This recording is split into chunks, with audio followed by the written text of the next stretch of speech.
So today we're going to show you how to find the exact value of a trig function. So for a problem like this, we're in radians, the first thing we have to realize.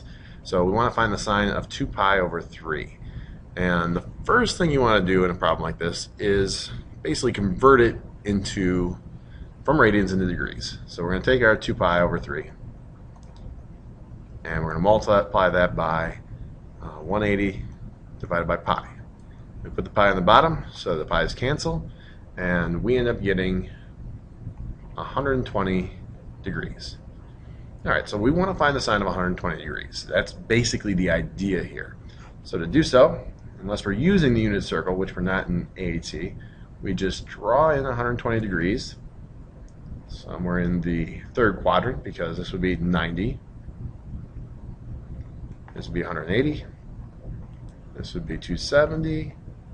And 360. A couple things about graphing angles: you always start at the positive x-axis, and if you have a positive angle, you move upwards. If you have a negative angle, move downwards or clockwise. Okay, so we draw our angle. Next step is we're going to draw what I call a reference triangle, and if this angle is 120, the reference angle difference between 120 degrees and 180 degrees would be 60 degrees. So we'll draw our 60-degree angle.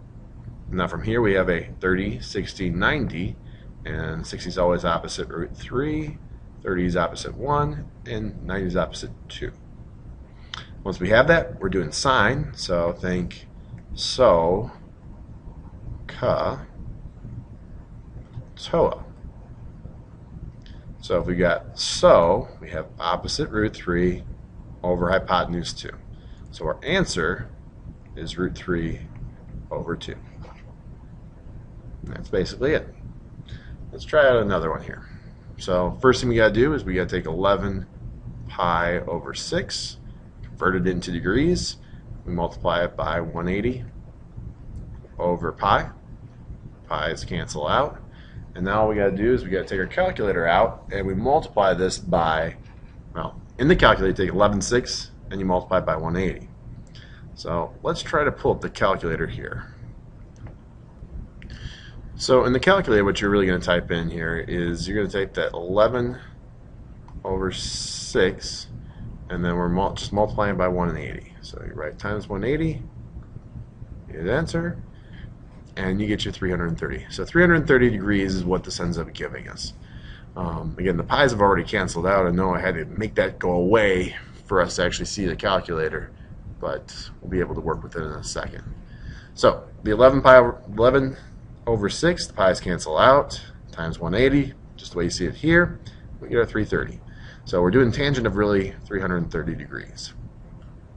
So first thing we got to do, draw in 330 somewhere in our fourth quadrant.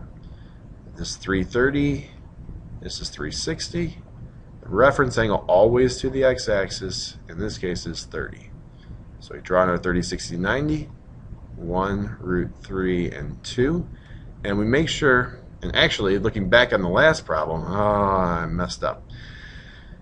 We have to watch signs. So this is going right root 3 and down 1. So the 1 should be negative because it's going down 1. So looking back in the first problem, we're going left 1 and up root 3, so this should be a negative 1. Now, it didn't affect our answer because we weren't using the adjacent side. We were using, for sine, opposite over hypotenuse. But in this case over here, it is going to mess us up because we want to do, for tangent, opposite over adjacent. So the opposite's negative 1, the adjacent's root 3. So our answer, negative 1 over root 3. You can rationalize that answer if you'd like to, but I'm more than happy with you leaving it that way. Alright, let's try one more example. Oh, before I do this, if you want to check any of these things, you could always type this in your calculator. So in the calculator, we're going to type in tangent of 330. I'm going to hit enter. I get that negative 1 over root 3 that I was expecting. Alright, let's see what else we got here. Alright, let's do one more. And it's a good one to do because you got the secant. So let's try it out. Alright, so I'm going to erase all this other stuff real quick. And we want to find secant of negative 3 pi over 4. Just as if it was positive, we multiply by 180 over pi. And the negative we don't care too much about, but it still is going to be a negative, what's that, 135? I'll just double check that really quick. We've got 3 divided by 4 times 180. Move this up a little bit, not that far.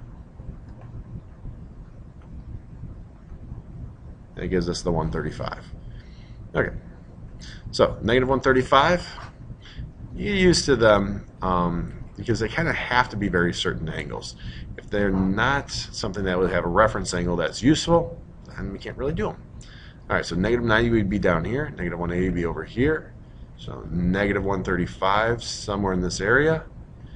The reference angle will be 45. Giveaway ends in a 5. Reference angles better be 45. 1 root 2. Root 2. So we're going left 1, negative 1, going down 1, negative 1, secant. Okay, so when we want to do a secant, we really want to do the cosine first.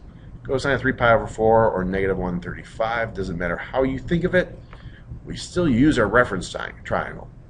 So cosine is ca, right, adjacent over hypotenuse, so the adjacent would be negative 1, hypotenuse would be root 2, so negative 1 over root 2. The secant, though, is the flip, so it's negative root 2. You could put it over 1, but that doesn't really do much for us. So basically 3 steps. 1, convert. There might be 4 steps here. So the first step is we're going to convert 2 degrees.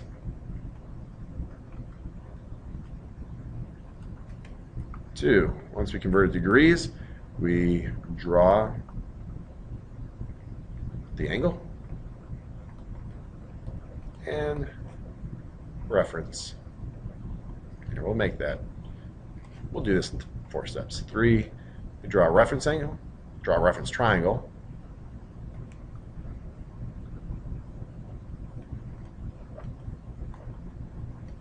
And once we have a reference triangle, we do SOHCAHTOA.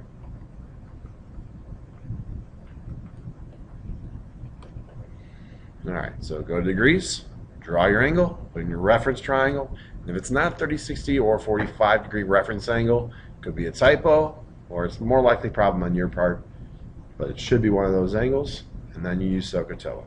Now there are some other things you can do later on when you get into pre-calc for things like 15 degrees, where it's like half angle formulas and stuff like that, but for the most part, they'll mostly be pretty straightforward. All right, good luck.